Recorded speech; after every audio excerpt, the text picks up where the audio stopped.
We begin India first with the big story that's coming in from the Hasimara Airbase in the Eastern Air Command.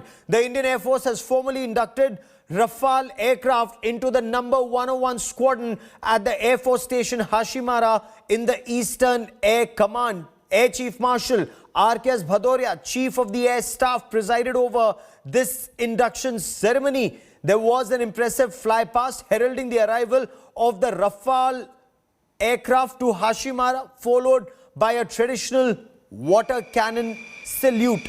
The air chief said the induction of Rafale had been carefully planned for Hasimara, keeping in mind the importance of strengthening the Air Force capabilities in the eastern sector. The air chief also recalled the glorious history of the 101 Squadron, which was then called the Falcons of Chamb and Akhnur. The 101 Squadron is the second squadron of the Indian Air Force to be equipped with the Rafales. I quickly now want to cut across to India Today's Shiv Arur for more on the story. Shiv, the Ambala Squadron protects us in the north. It's the Hasimara Squadron that gets the much needed teeth in the east to counter an increasingly belligerent China. Gaurav, as you know, the first Rafale squadron has come up in Ambala since last year. This is the second squadron, and these images are actually the first images of Rafales at the Hasimara Airbase in West Bengal.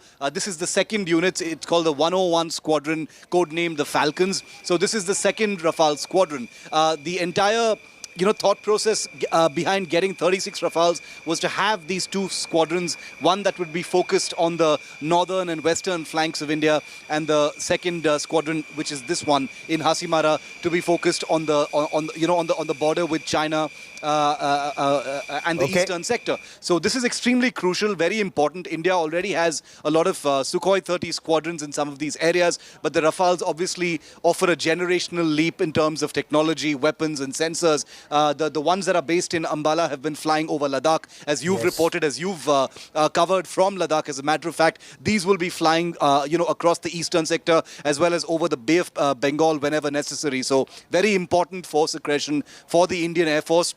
By next year, all 36 aircraft will be delivered. They can, obviously, these are network-centric aircraft. They can fly with each other. They will be connected digitally, through many different, hubs and simulators, including one situated where the Mirages are based in Gwalior. So it's going to be a very, very interesting time for the Indian Air Force as it enters this huge national network-centric, fighter aircraft capability. This is the new squadron in Hasimara. Absolutely, and as the Air Force says, the more you sweat in peace, the less you bleed in war. Shiv, for the moment, many thanks for joining me. I now want to shift focus to our top story. Images that are bound to raise